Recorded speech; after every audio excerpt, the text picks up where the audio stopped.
أعوذ بالله من الشيطان الرجيم بسم الله الرحمن الرحيم رب اشرح لي صدري ويسر لي أمري واحلل عقدة من لساني يفقهوا قولي واجعل لي وزيرا من أهلي يا رب زدني علما يا رب زدني علما يا رب زدني علما السلام علیکم ورحمۃ اللہ وبرکاتہ۔ آپ سب کیسے ہیں میرے پیارے شہزادے بچے؟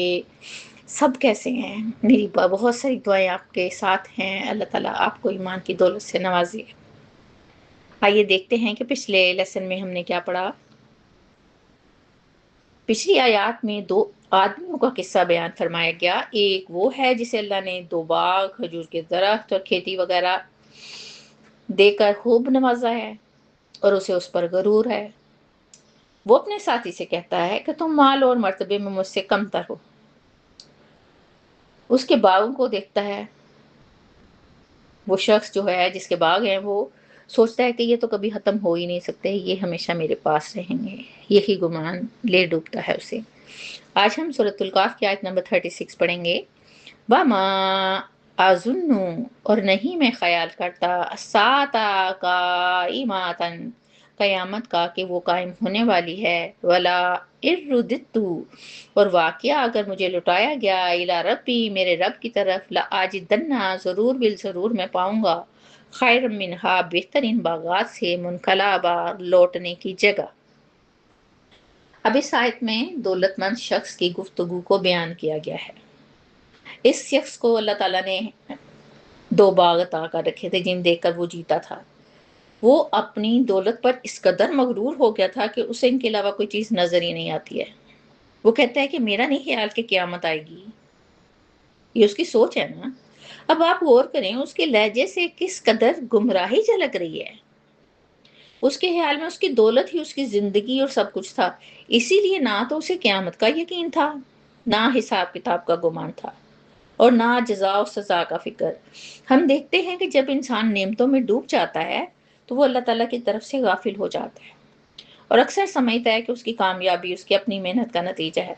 اب پھر وہ آدمی سوچتا ہے کہ فرض کر لوں کہ اگر میں اپنے رب کی طرف لوٹایا بھی گیا، فرض کیا اس نے، دیکھیں اس کے خیال میں یہ ہے بات کہ قیامت نہیں آنا ہے۔ وہ گمان کر رہا ہے کہ ایسا اگر ہو گیا یعنی قیامت ہو گئی تو غور کریں دل کے اندر آخرت کا خیال نظر آتا ہے نا، مگر تکبر اسے حق قبول کرنے سے روکے ہوئے ہے۔ پھر کیا کرتا ہے؟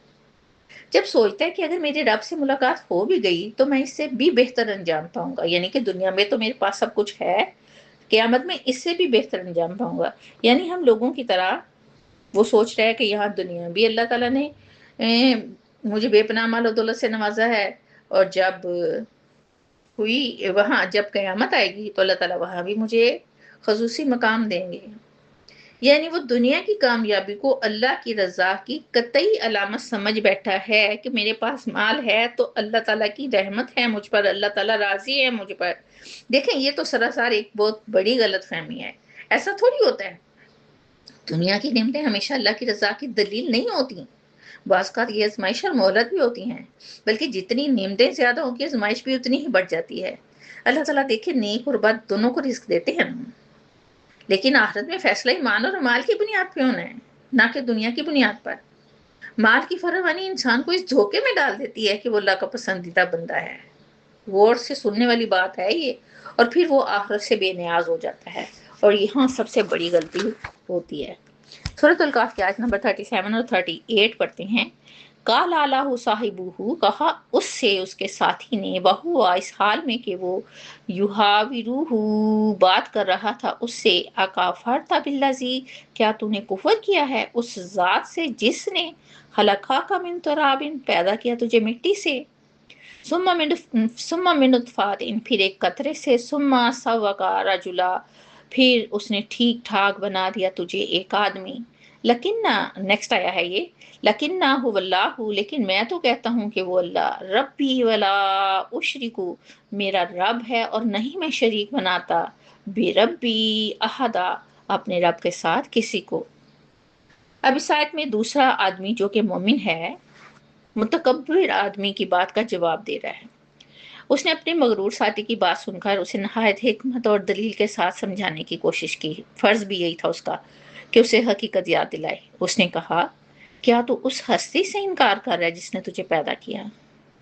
وہ بتانا چاہتا تھا کہ جس اللہ نے تجھے پیدا کیا، پال پوس کر بڑا کیا، بے شمار نعمتیں عطا کی، تو کیا تم اسی ذات کی ناشکری کر رہے ہو؟ وہ شخص اللہ تعالیٰ کی ذات کا انکار ہی نہیں کر رہا تھا، بلکہ اللہ تعالیٰ کی قدرت، ربوبیت اور آخرت کی جواب دہی سے بھی انکاری تھا۔ پھر دوسرا ساتھی اس کے تخلیق کے مرحلے کے بارے میں بتاتا ہے کہ دیکھو، ہم انسانوں کو مٹی سے پیدا کیا گیا ہے، کیونکہ حضرت آدم علیہ السلام بھی تو مٹی سے بنے تھے نا، اس لیے پوری انسانیت ہی مٹی سے بنائی گئی۔ اور دوسرے مرحلے میں انسان کی زندگی کا آغاز ایک نہایت کمزور اور حقیر قطرے سے ہوا۔ نہ اس کے پاس طاقت تھی، نہ عقل تھی، نہ اختیار تھا۔ اس بات سے انسان میں عاجزی آنا چاہیے۔ اور پھر بعد کے مرحلے میں اللہ تعالیٰ نے اسے مکمل انسان بنا دیا، خوبصورت ساخت کے ساتھ۔ یہ نعمتیں کیا کم ہیں؟ اپنے جسمانی نظام پر ایک نظر ڈالیں، کیا بنا سکتے ہیں؟ سوچئے۔ آیت نمبر 38 میں مومن ساتھی اپنے عقیدے کے بارے میں بیان کر رہا ہے کہ میرا حال یہ ہے کہ وہ اللہ ہی میرا رب ہے۔ وہ اپنے بارے میں بتا رہا ہے۔ وہ دیکھیں کتنا مکمل جواب دے رہا ہے کہ تم چاہے اپنی دولت، طاقت اور باغوں پر بھروسہ کرو، لیکن میرا بھروسہ تو اللہ پر ہے، اور سب نعمتیں اسی کی عطا کرتا ہے، اس کا باقی رہنا بھی اللہ کے حکم سے ہے۔ مزید مومن آدمی کہتا ہے کہ میں اپنے رب کے ساتھ کسی کو شریک نہیں ٹھہراتا۔ اب صرف شرک بتوں کی پوجنا ہی تو نہیں ہے نا، بلکہ کسی بھی چیز کو اللہ کے برابر سمجھ لینا اور اس چیز پر بھروسہ کر لینا کہ وہ اللہ کی جگہ پر آ جائے، شرک کی صورت ہے۔ اللہ صرف ایک ہے اور اس کی ذات اور صفات میں کوئی شامل نہیں، بس یہ بات ڈن ہے۔ سورۃ الکاف کی آیت نمبر 39 پڑھتے ہیں، وَلَوْلَا اِذْ دَخَلْتَ، اور کیوں نہ جب تو داخل ہوا، جنتا کا، اپنے باغ میں، قلتا، تو نے کہا، ماشاء اللہ، جو اللہ چاہے وہی ہوگا، لا قوت الا باللہ، نہیں کوئی طاقت مگر اللہ کی مدد سے، ان ترانی آنا، اگر تو دیکھتا ہے مجھے، اقل من کا، کہ میں کمتر ہوں تجھ سے، مالم و ولدا، مال اور اولاد میں۔ خوبصورت سی کنورسیشن ہے، دھیان سے سنیے گا۔ اپنے عقیدے کی وضاحت کرنے کے بعد مومن ساتھی اپنے مغرور دوست کو کہتا ہے کہ جب تم اپنے سرسبز باغ، پھلوں اور دولت کو دیکھ رہے تھے نا، تو تمہیں تکبر کی بجائے اللہ کا شکر ادا کرنا چاہیے تھا۔ تمہیں تو اللہ کی نعمتوں پر عاجزی اختیار کرنی چاہیے تھی۔ تم نے یہ کیوں نہ کہا کہ ماشاءاللہ ماشاءاللہ الا باللہ؟ تمہیں تو اس بات کا اعتراف کرنا چاہیے تھا کہ یہ سب نعمتیں، یہ سارا مال، یہ ساری دولت میری محنت یا قابلیت کا کمال نہیں، بلکہ اللہ تعالیٰ کا فضل اور اس کی مشیت کا نتیجہ ہے۔ دیکھیں ماشاءاللہ کا مطلب اللہ تعالیٰ نے کیا خوبصورت مکمل مرضی اور حکم سے بتایا ہے۔ اب اس جملے میں شکر اللہ کی، عاجزی اور نعمت کا اعتراف شامل ہے۔ لا قوت الا باللہ کا مطلب ہے کہ اللہ کی توفیق اور مدد کے بغیر کسی میں طاقت نہیں۔ دیکھیں ہم دیکھتے ہیں بہت سے پڑھے لکھے ڈگری ہولڈر ہم رولتے ہوئے دیکھتے ہیں، جبکہ ایک ان پڑھ اور درمیانہ بندہ انتہائی کامیاب بزنس مین ہے۔ دیکھیں رزق جو ہے اللہ کی دین ہے، وہ رزق دے کر بھی آزماتا ہے، سائشنز دے کر بھی آزماتا ہے۔ صورت پر اترانا کیوں؟ اللہ کی دین ہے۔ سیاہ رنگ بنایا اللہ نے بنایا، ہمارا بھی تو ہو سکتا تھا نا۔ مومن آدمی کہتا ہے اگر تم مال اور اولاد میں مجھے کمتر دیکھتے ہو تو یہ بھی اللہ کا کمال ہے۔ مجھے مال کم دیا، اولاد کم دی، تو یہ اللہ کا امتحان ہے۔ اللہ کے نزدیک عزت اور کامیابی کا معیار صرف مال و دولت نہیں ہے، بلکہ اصل کامیابی ایمان، تقوی اور اللہ تعالیٰ کی رضا ہے۔ دیکھیں اس واقعے میں خاص طور پر جو بات بتائی گئی ہے کہ ہر نعمت اللہ کی دین ہے۔ آپ کا سارے کا سارا جسم جو ہے اس میں آپ کیا کہہ سکتے ہیں کہ یہ آنکھ میں نے خود بنائی ہے، یہ کان میں نے خود بنایا ہے، یہ دل میرا اپنا بنایا ہوا ہے؟ ایسا نہیں ہے۔ ہم تو اپنی فنگر کا جو انگلی کا ایک پوٹا جسے بولتے ہیں نا، ایک چھوٹا سا حصہ، وہ بھی نہیں بنا سکتے ہیں۔ ہم بالکل ہیں ہی کچھ نہیں، میں کچھ بھی نہیں ہے، یقین جانے کچھ بھی نہیں ہے۔